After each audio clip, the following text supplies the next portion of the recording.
हर रोज एक नई कहानी देखने के लिए चैनल को सब्सक्राइब करें और बेल आइकन दबाना ना भूलें। उत्तराखंड में एक छोटा सा परिवार रहता था जिसमें शांति अपने पति विक्रम के साथ थी।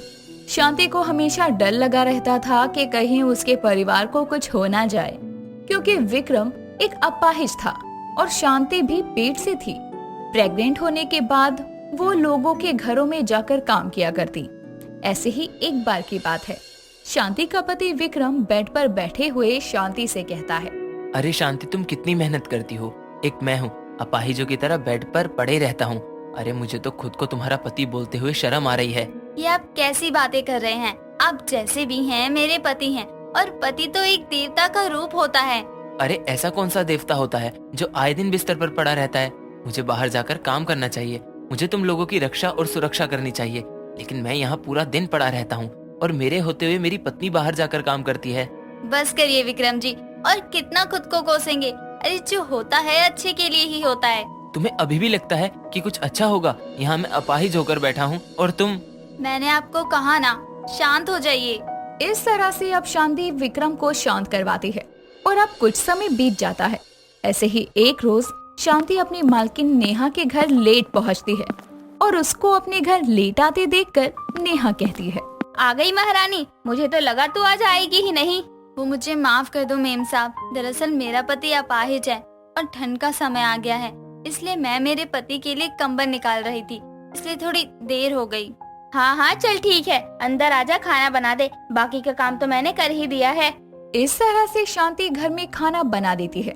काम होने के बाद शांति अपनी मालकिन के पास आती है और मालकिन से कहती है, मालकिन काम हो गया, क्या मैं घर जाऊँ? क्यों? एक तो लेट आई, ऊपर से जल्दी भी जाना है। अरे तुम गरीबों ने खुद को समझा क्या है? जहाँ तुम भिखारी काम करते हो, क्या तुम्हारे बाप की जागीर है कि जब मन किया आ गए और जब मन किया चले गए? नहीं नहीं मालकिन, आप मेरी बातों को गलत समझ रही हैं।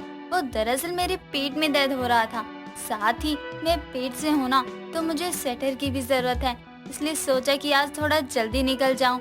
अगर जल्दी निकलूंगी तो स्वेटर भी ले लूंगी। कोई जरूरत नहीं है, जितनी लेट आई है उतनी ही लेट जाएगी। और रही स्वेटर की बात, तो मुझसे स्वेटर ले जाइयो, घर में बहुत स्वेटर पड़े हैं। और आजा चल मेरे पैर दबा। अब क्या था, शांति कुछ नहीं बोलती और अपनी मालकिन के पैर दबाने लगती है। मालकिन के कमरे में ठंड के समय एसी चल रही थी। शांति ने अपने ऊपर ना तो शॉल डाली थी और ना ही जैकेट। बेचारी शांति ठंड से सिकुड़ रही थी। तभी शांति अपनी मालकिन से कहती है, मालकिन क्या मैं थोड़ी देर बाहर बैठ जाऊं? लेकिन क्यों शांति? मालकिन वो यहाँ आपके कमरे में एसी चल रहा है ना, इसलिए, और मुझे काफी ठंड लग रही है। ठंड लग रही है तो मालकिन एसी बंद कर दीजिए ना। तो मुझे ऑर्डर दे रही है? तेरी इतनी हिम्मत? नहीं नहीं मालकिन, मैं भला आपको क्यों ऑर्डर दूंगी, मैं तो बोल रही थी क्योंकि मुझे ठंड लग रही है। अब तो तेरी सजा है कि तू इस कमरे में ही रहकर मेरे पैरों को दबाएगी। और हाँ, घर जाते वक्त स्वेटर ले जाइयो, कहीं तुझे या तेरे होने वाले बच्चे को ठंड ना लग जाए। बेचारी शांति के पास कोई और दूसरा ऑप्शन नहीं था, इसीलिए वो ठंड में सिकुड़ती हुई अपनी मालकिन के पैर दबाने लगती है। उसको सिकुड़ता देखकर उसकी मालकिन एसी बंद कर देती है। कुछ देर बाद शाम होती है और अब शांति शाम का भी खाना बनाकर अपने घर जाने लगती है। तभी पीछे से नेहा उसे टोकते हुए कहती है, सुनो मैडम। जी मालकिन, कल समय से आ जाइए, समझी? जी मालकिन, मैं कल समय से आ जाऊंगी। इतना बोलकर शांति घर के लिए निकलती है। रात के समय में ठंड और बढ़ चुकी थी और इसलिए शांति अपनी साड़ी के पल्लू से खुद को ढकते हुए जा रही थी। तभी उसका पैर मुड़ जाता है। पैर मुड़ने की वजह से उसकी चप्पल टूट जाती है। वो अपनी चप्पल को हाथ में उठाकर कहती है, इसे कहते हैं गरीबी में आटा गीला होना। अब क्या करूं? एक तो रात, ऊपर से ठंड, और उससे भी बड़ी बात कि मेरी चप्पल टूट गई है। हे भगवान, कैसी परीक्षा ले रहे हैं आप मेरी। शांति अब अपनी चप्पल अपने हाथ में लिए घर आती है, जहाँ वो देखती है कि उसके छोटे से घर में एक टूटे मटके में आग जल रही है। आग को जलता देखकर शांति के चेहरे पर छोटी सी मुस्कान आती है, जिसके बाद वो अपने पति से कहती है, ये आग आपने जलाई है क्या? हाँ, ये आग मैंने जलाई है। रात ज्यादा हो रही थी, पैरों से तो अपाहिज हूँ, लेकिन हाथ से नहीं। सोचा ठंड में तुम आओगी और तुम्हारे पास ना तो शॉल है ना ही कोई स्वेटर, इसीलिए मैंने सोचा इन हाथों का इस्तेमाल किया जाए और मुझसे जितना हो पाया मैंने किया। उसकी बात सुनकर शांति की आंखों में आंसू आ जाते हैं और वो अपने पति को गले से लगा लेती है। कुछ देर बाद वो खाना बनाने लगती है और वो अपने पहले के दिनों को याद करते हुए खुद से कहती है, न जाने ये कैसी जिंदगी हो गई है मेरी। जब मेरा पति बिल्कुल ठीक था तब वो सारा पैसा अपनी शराब में उड़ा देता था, लेकिन अब तो वो शराब की वजह से ही अपाहिज हो गया है। एक तो मैं पेट से हूँ, ऊपर से इनकी दवाइयाँ, कहाँ से करूँ मैं ये सब। शांति खुद से बातें कर रही थी कि तभी ये बात पीछे से उसका पति सुनता है और अफसोस मनाते हुए शांति से कहता है, शांति, हो सके तो मुझे माफ कर दो। मैंने तुम्हें बहुत ही तकलीफें दी हैं। जिस समय मुझे तुम्हें समझना चाहिए था उस समय मैंने तुम्हें समझा नहीं, लेकिन जब मुझे अकल आई तो, और आज देखो मैं ऐसी कगार पर हूँ कि ना तो मैं तुम्हारी मदद कर सकता हूँ ना ही अपनी।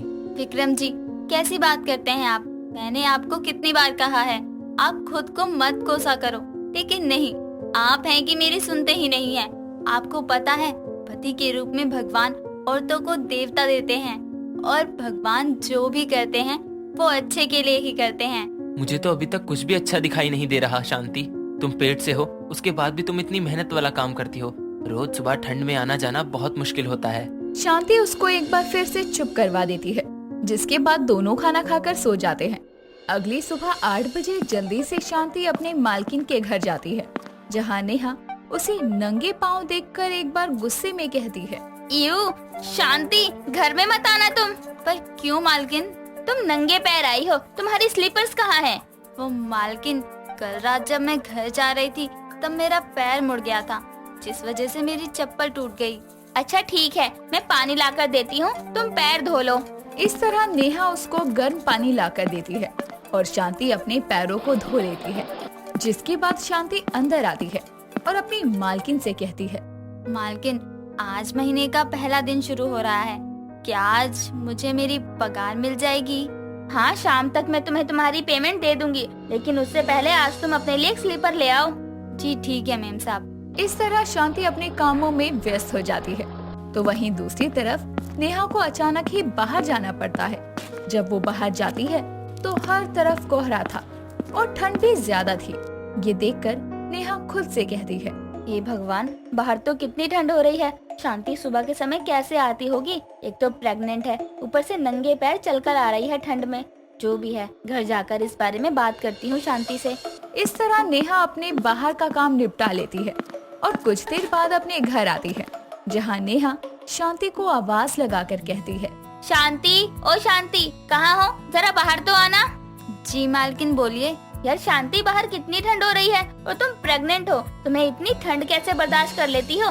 ना तो तुम्हारे शरीर पर कोई शॉल है और ना ही कोई जैकेट, ऊपर से तुम नंगे पैर भी आ रही हो। तुम्हारे साथ तुम्हारे होने वाले बच्चे पर भी इसका गलत प्रभाव पड़ सकता है। मालकिन, मैं गरीब हूँ, ऊपर से मेरा पति भी अपाहिज है, मेरे पास पैसे नहीं हैं, बस इसलिए मेरे शरीर पर ना तो कोई शॉल है और ना ही पैरों में चप्पल। आज महीने की शुरुआत है, इसलिए मैंने आपसे अपनी पगार के बारे में बात की थी। उसकी बातें सुनकर उसको शांति पर तरस आ जाता है। हाँ, नेहा अकड़ू जरूर थी, लेकिन वो दिल की साफ थी। अब क्या था, जितनी उसकी सैलरी थी उसका डबल वो उसको पे करती है और उसको अपने होने वाले बच्चे, अपना और अपने पति का ख्याल रखने को कहती है। शांति, अपने और अपने पति के साथ अपने बच्चे का ध्यान रखना। साथ ही अब तू आराम से काम पर आना, मैं तेरे पैसे नहीं काटूंगी। और मैंने तुझे कल कहा था ना स्वेटर ले जाइयो, क्यों नहीं लेकर गई? भूल गई थी मालकिन, पर आज ले जाऊंगी। इस तरह नेहा उसको उसके घर से काफी सामान देती है। वो उसको इतना सामान देती है कि बेचारी गरीब की ठंड आराम से गुजर सकती थी। मीनाक्षी अपने भाई मोहन की शादी में अपने काले घने बालों के साथ सुंदर से हेयर स्टाइल में शादी की रौनक बने घूम रही थी। सभी उसके लंबे काले बालों को देखकर हैरान थे। शादी की सारी रस्में पूरी करके जब विदाई करके मीनाक्षी अपने भाई मोहन और नई नवेली भाभी अंजलि के साथ कार में बैठती है, तो उसके लंबे काले बाल देखकर अंजलि बोलती है, अरे वाह दीदी, आपके ये काले घने बाल तो बहुत सुंदर लग रहे हैं। शादी में सब आपकी तारीफ कर रहे थे। मेरी कजन सिस्टर तो आकर मुझसे बोल रही थी कि ससुराल जाकर मैं आपसे आपके बालों का राज पूछूं। अच्छा, सच में भाभी? तारीफ के लिए शुक्रिया कहना उनको। मीनाक्षी की इस बात पर उसका भाई हंसने लगता है और बोलता है, इसके बालों को अच्छा कहने वाले ना एक दिन खुद के कहे पर शर्मिंदगी महसूस करेंगे। इससे आगे मत बोलियो भाई, वरना तेरा क्या हाल करूँगी ना तो सोच भी नहीं सकता। अरे अरे, आप भाई बहन तो मेरे सामने ही लड़ने लगे। वैसे मैं भी अपने भाई के साथ बहुत लड़ती थी, वो तो गुस्से में मेरे बाल ही खींच देता था। अफसोस मैं ऐसा नहीं कर सकता। आप फिर बोले। ऐसे ही नोक झोंक करते हुए मीनाक्षी अपनी नई नवेली भाभी को लेकर अपने घर आती है, जहां दरवाजे पर मोहन की माँ शीला आरती की थाली लिए खड़ी होती है और बहू के आने पर बोलती है, लो जी, आ गई मेरी बहू। अरे मैं कलश लाना तो भूल ही गई। मीनाक्षी अंदर आ और जाकर रसोई से चावलों वाला कलश लेकर आ। मीनाक्षी अंदर आकर रसोई से चावल का कलश लाकर अपनी भाभी के कदमों में रखने को झुकती है, तो उसके सर के सारे बाल अंजलि के कदमों में आ गिरते हैं और उसका चिकना टकला सर उसकी भाभी के सामने आ जाता है, जिसको देखकर अंजलि बोलती है, हाय राम, दीदी आप टकली हैं। बताओ, फालतू में आप कार में बैठे बैठे इतनी लंबी लंबी फेंक रही थी। भाभी मैंने कुछ कहा था, आप ही बोले जा रही थी। मैंने तो बस शुक्रिया ही बोला था। अरे बहू, इतनी हैरान ना हो। अब ये टकली है तो क्या कर सकते हैं, और इसके ख्वाब हैं लंबे बाल रखने के, इसलिए ये विग पहने घूमती रहती है। पर ये टकली हुई कैसे? बहुत लंबी कहानी है। वो क्या है, इसने अपने बालों को लंबा करने के लिए कई तरह के शैम्पू इस्तेमाल किए और अंत में कोई शैम्पू इस्तेमाल करने लायक इसके बाल ही नहीं बचे। अब ये छोड़, तू गृह प्रवेश कर। अंजलि का गृह प्रवेश होता है। वो अपने ससुराल में कदम रखती है। ऐसे ही कुछ दिन गुजर जाते हैं। एक शाम सभी बैठे टीवी में मोहन की शादी की फोटोज देख रहे होते हैं, जहां एक फोटो में कुछ लड़कियां मीनाक्षी को घूर कर देख रही होती है। ये तस्वीर देखकर मीनाक्षी बोलती है, कि सारी लड़कियां मेरे बालों को निहार रही थी। कितना सुंदर हेयर स्टाइल था मेरा, सबसे यूनिक। काश मैं ऐसा हेयर स्टाइल फिर से कर पाती। बेचारी लड़कियां सोच रही होंगी कि आपसे आपके बालों का राज पूछे, लेकिन सच्चाई जानने के बाद तो वो अपने बालों को आपसे छुपाती फिरेंगी। बस भाभी, इतना भी मजाक मत बनाओ। आपको पता नहीं है, पहले मेरे बाल कितने घने लंबे काले थे। लड़कियां जलती थी मेरे बाल देख के। वो बेचारी इतनी जल गयी कि अपनी आग से इसके बाल भी जला गयी। शीला की इस बात पर दोनों सास बहू खूब हंसी है और मीनाक्षी गुस्से में अपनी गर्दन झटकते हुए वहाँ से जाने लगती है। तभी उसकी विग उतर कर नीचे गिर जाती है। ये देखकर शीला हंसते हुए बोलती है, बेचारी मेरी बच्ची गुस्सा भी नहीं दिखा सकती, वरना उसका ये सर का चांद सबके सामने आ जाता है। मम्मी यार, आई हेट यू। इतना बोलकर मीनाक्षी अपनी विग उठाए कमरे में जाती है और पलंग पर पसरे अपनी आंखें बंद करके ख्वाबों में खो जाती है, जहां मीनाक्षी एक बेहद ही सुंदर से लड़के के सामने होती है और वो लड़का उसके बेहद करीब आकर कहता है, तेरी आंखों की नमकीन मस्तियाँ, तेरे टकले सर की बेपरवाह गुस्ताखियाँ नहीं भूलूंगा मैं, जब तक है जान, जब तक है जान। क्या बोला, टकला? ये बोलकर मीनाक्षी का ध्यान अपने सर पर जाता है और वो खुद को टकला पाकर चिल्लाती है। उसी वक्त अंजलि मीनाक्षी के कमरे में आकर उसको ख्वाबों से उठाते हुए कहती है, टकली ननद जी, ख्वाबों से बाहर आओ, मैं बुला रही हूँ आपको। और टकली ननद। आंखें खोलकर मीनाक्षी अंजलि को घूरते हुए बोलती है, भाभी मेरा नाम मीनाक्षी है, आप शायद भूल रही हैं। और ये टकली टकली बोलकर मेरा इतना हसीन ख्वाब बर्बाद कर दिया आपने। ओहो मेरी टकली ननद का ख्वाब। जरूर आप ख्वाब देख रही होंगी कि आपके काले लंबे घने बालों पर कोई लड़का फिदा हो गया, लेकिन अचानक ही उसके हाथों में आपकी विग आ गई और उसको पता चल गया कि इन जुल्फों के अंधेरे में एक चांद छुपा बैठा है। जाइए आप यहाँ से, चैन से कोई मुझे हसीन ख्वाब तक नहीं देखने देता। बेचारी मीनाक्षी के ख्वाब में भी कोई ना कोई उसको टकली होने का एहसास दिला ही देता। ऐसे ही एक शाम मीनाक्षी कॉलेज से घर आ रही थी। इस वक्त भी उसने अपने टकलेपन को छुपाने के लिए विग पहनी थी। रास्ते में उसके ख्वाब जैसा एक हैंडसम सा लड़का आता है।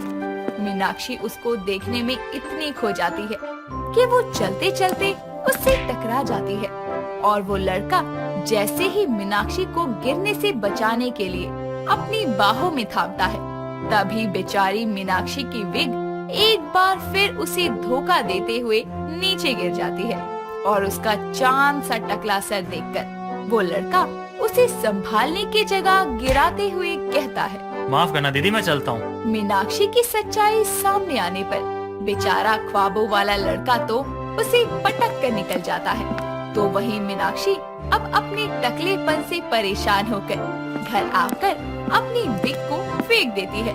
लेकिन तभी कुछ देर में उसकी माँ शीला उसके कमरे में आकर कहती है, ए टकली, कल तुझे देखने लड़के वाले आ रहे हैं, तो अपनी विग पहन कर आई हो, कहीं तेरे ये सर के चांद को चमकता देखकर वो मना कर दे। शीला इतना बोलकर चली जाती है।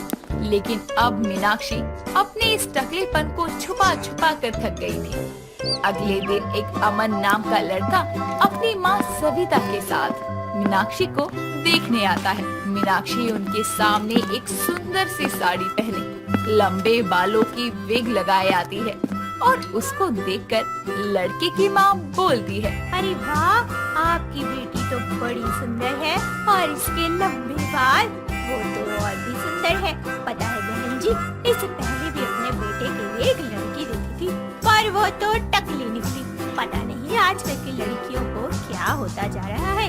अरे कम उम्र में ही उनके सारे बाल चले जाते हैं। सविता की इस बात पर मीनाक्षी को गुस्सा आ जाता है और वो अपने सर से विग उतार कर फेंकते हुए कहती है, बस बहुत हुआ। देखिए मैं टकली हूँ, मुझे इस बात से कोई प्रॉब्लम नहीं है। माना मैं भी ऐसा नहीं होना चाहती थी, लेकिन अब हो गई हूँ तो क्या कर सकती हूँ। मेरे भी ख्वाब थे मेरे लंबे बाल हो, मैं अलग अलग तरीके के हेयर स्टाइल बना सकूं, लेकिन क्या करें, बाल ही नहीं है तो ख्वाब ख्वाब ही बनकर रह गया। अब बताइए, आपको मैं पसंद हूँ या नहीं? सविता मीनाक्षी को देखते हुए मुस्कुराती है और बोलती है, अरे बेटा, हमें तो तू हंसते हंसते पसंद है। हमें तो पहले ही सब कुछ पता था तेरे बारे में और तेरे टकलेपन के बारे में भी। और ये जो बोल हमने बोले थे ना, ये तेरी भाभी के कहने पर बोले थे। ओहो, तो आपने बोला इन्हें मुझे नीचा दिखाने को? हाँ, लेकिन आपको नीचा दिखाने को नहीं बोला, आपको सच्चाई से रूबरू करवाने के लिए बोला। दीदी, जब तक आप खुद को ऐसे एक्सेप्ट नहीं करेंगी तो दूसरे कहाँ से करेंगे। माना आप टकली अपनी मर्जी से नहीं हुई, लेकिन अब हो तो छुपाना कैसा। सही कहा भाभी आपने, इसलिए अब से मैं ऐसे ही रहूंगी। विग तो बिल्कुल भी नहीं लगाऊंगी। लंबे बालों का ख्वाब अब ख्वाब समझ के भूल जाऊंगी। उसकी भी कोई जरूरत नहीं पड़ेगी। मैंने आपके लिए एक बहुत ही इफेक्टिव ऑयल बनवाया है अपनी माँ से, मैं वही लगाती थी। उससे आपके बालों की रुकी हुई ग्रोथ शुरू हो जाएगी, फिर आप वापस से बालों वाली ननद हो जाओगी। सच में भाभी आप बहुत अच्छी हैं। Thank you so much. Anjali के दिए ऑयल का इस्तेमाल करने से मीनाक्षी के सर पर धीरे धीरे बाल आने शुरू हो जाते हैं और 6 महीने बाद उसकी शादी तक उसके सर पर लड़कों जितने बाल तो आ ही जाते हैं। समय के साथ उसका लंबे बालों वाला ख्वाब भी पूरा हो जाता है। दोस्तों, अगर आपको ये कहानी पसंद आई तो इसे लाइक करें, शेयर करें और कमेंट करके बताएं कि कहानी में आपको सबसे अच्छा क्या लगा।